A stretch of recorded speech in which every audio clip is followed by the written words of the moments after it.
Is being alone a heavenly state? Can being alone be a deep connection to divine? These are the thoughts guiding our journey today.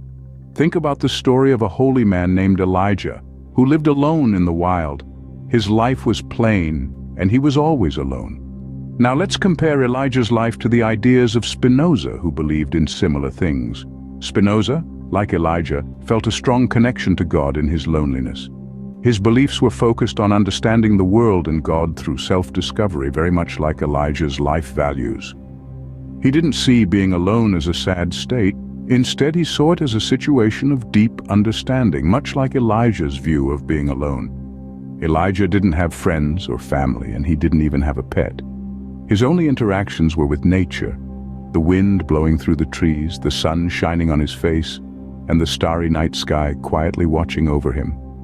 Elijah never felt alone in the usual way. Instead, he found friendship in his loneliness, in quiet moments that let him truly see the world around him, listen to the peaceful sounds of nature, and during those times, hear the word of God. Spinoza's beliefs agree with this feeling.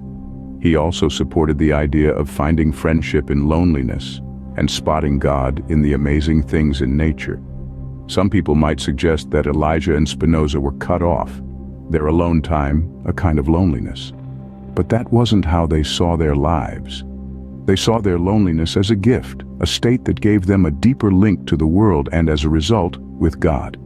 Therefore, Elijah's story and Spinoza's beliefs show us that being alone is not a feeling of emptiness or being left behind.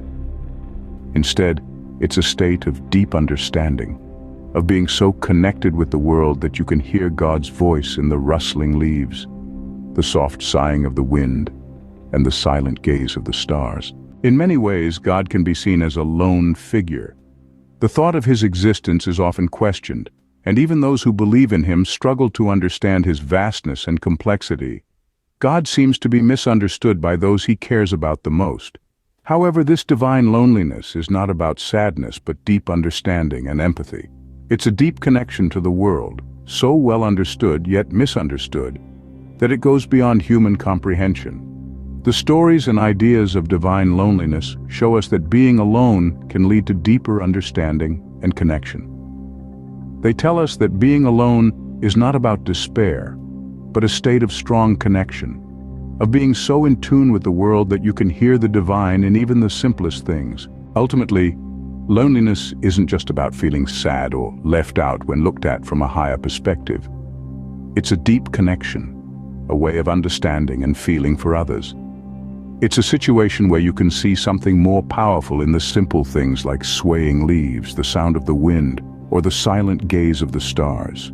Maybe loneliness isn't something to be afraid of or avoid, but something to embrace.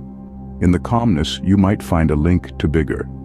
Perhaps in these peaceful alone times, you too might hear the comforting voice echoing in the silence, reminding you that you're never truly alone.